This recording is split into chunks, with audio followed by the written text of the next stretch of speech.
eso, porque la palabra tiene una doble significación.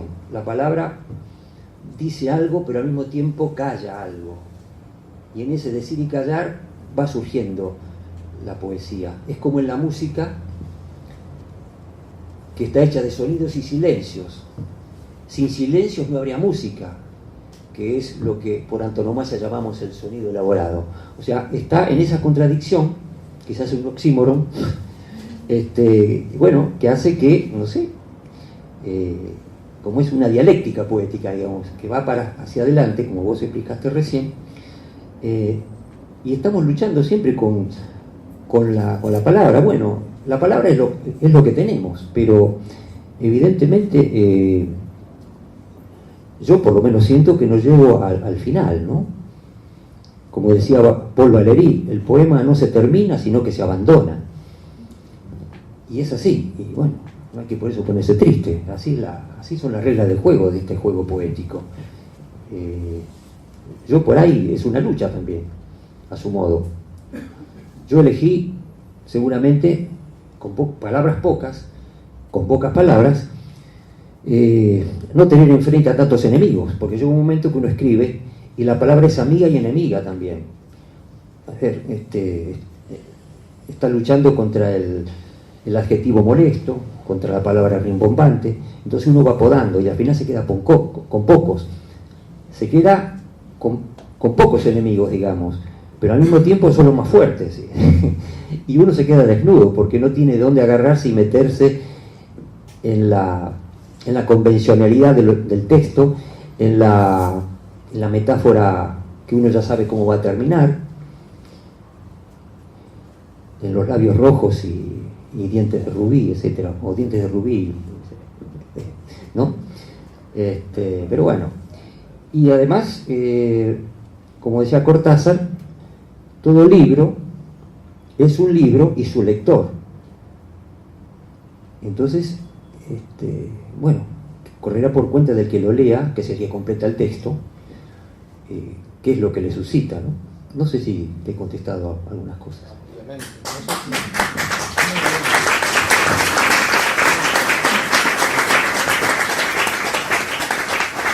A mí me parece que fue muy claro, pero me gustaría saber si, porque la idea fue, además de dialogar entre nosotros, hacernos participar a ustedes en el sentido de que si alguno tiene alguna idea o alguna pregunta por hacer, también nos gustaría dialogar con ustedes, es decir, nos gustaría incluirlos y participarlos, si es que realmente tienen algo por preguntar.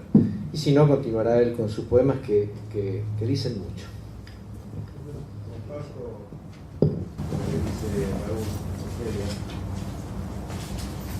Es imposible definir la poesía, pero también está este símbolo que vos señalaste en eso, porque también dice que no es definible, pero definir, en definitiva, también está definiendo, es decir, que es inexplicable.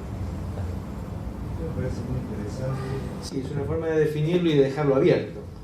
Es de alguna manera un interrogante filosófico, por eso yo cuando charlamos en la otra presentación, hablábamos del vínculo y del nexo entre pensamiento y arte, entre emoción e idea, entre el corazón y cerebro, para ponerlo dentro del cuerpo, ¿no? Ese permanente diálogo entre lo que se piensa y lo que se siente. Y efectivamente, es decir que es indefinible es una forma de definirlo. Es decir, ¿cómo definimos el infinito? Si el infinito es indefinible, porque definir tiene dentro de sus letras la raíz latina que es el fins. Cuando yo defino, ocluyo, cierro, obturo. Y la poesía, del mismo modo que la filosofía, es siempre apertura, es siempre dejar abierto algo, es generar interrogantes y no plantear respuestas, porque las respuestas ocluyen. No sé si alguna otra quiere hacer algún comentario. Hola, sí. Una apreciación que hago, ¿no? Habiendo leído el libro, por lo menos varias poesías de él, comentaba también en su momento que es increíble cómo juega la palabra y el silencio. Cómo lo que la palabra nos dice entre líneas está diciendo, cómo juega en silencio la palabra, y cómo digamos, casi no así, es verdad.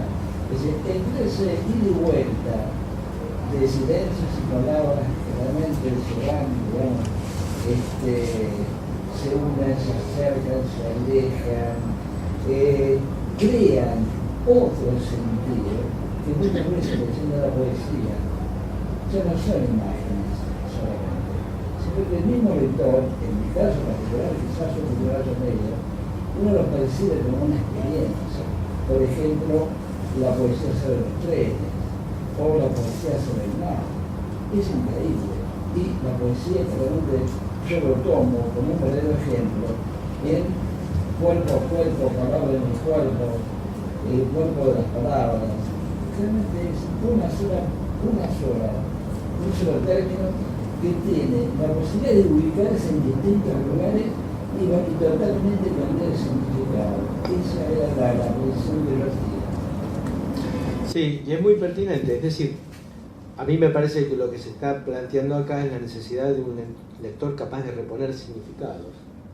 Porque al abrir interrogantes, al ampliar, al buscar la verdad y no querer encontrarla, por decirlo de alguna manera, la invitación es a que cada lector reponga ese significado que parece que quedó allí en la cesura. Ustedes saben que la poesía sin cesura no es poesía, es el silencio de la música. Bueno, esos silencios que a veces son provocados en el trabajo que hace Raúl con la palabra, son la invitación a que cada lector sea un nuevo poeta. Y me parece que eso no es implantar, sino inducir, para que cada uno recree y sea poeta y enfrente esos mismos planteos existenciales que Raúl logra colocar frente a nosotros. Raúl no da ninguna respuesta, Raúl nos abre todos los interrogantes. Será el desafío de cada uno de nosotros el tomar el libro y leerlo noche a noche, como yo hice durante un mes, porque todas las noches volví a leer la misma poesía, y todas las noches. Por ejemplo, me quedó dando vueltas la idea de la costa y el mar. Yo no recuerdo perfectamente las palabras porque no aprendí de memoria el poema, pero hay una referencia a la costa y el mar, y a ambos, a un dos, que podría ser la costa y el mar. Y yo, ¿saben qué me quedé pensando? Me quedé pensando que nosotros hablamos de la costa del mar, y que el mar tiene dos costas, que nosotros nunca vemos. Nosotros siempre hablamos de la costa del mar. Cuando yo vi que él hacía una alusión a un dos, que podrían ser la costa y el mar, también imaginé que hay dos costas que nosotros nunca vemos, pero que están ahí. Nosotros sabemos que el mar tiene otra costa. Sin embargo, nosotros nunca hablamos de las costas del mar. Entonces, todas estas cosas que de pronto a mí me aparecen en la cabeza, digo, son posibilidades de un trabajo con el lenguaje enriquecedor no solamente desde la palabra que está allí impresa, sino desde los disparadores que, como una bomba neutrónica, estallan en mi cerebro. Y la poesía es eso.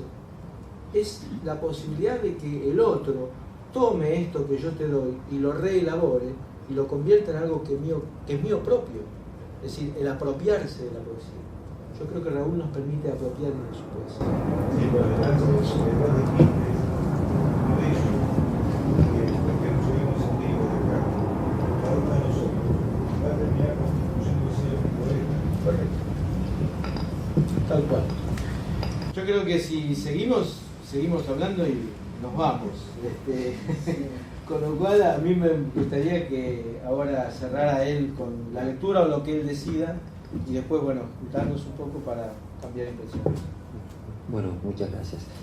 Yo antes de pasar a la lectura, acá tenía justamente unas frasecitas que las tengo muy cerca siempre y que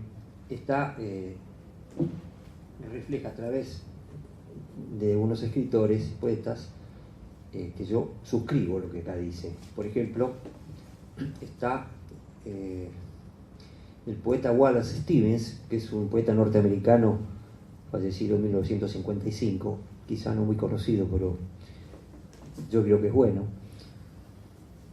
que acá también no hace falta estudiar letras para escribir, ¿no?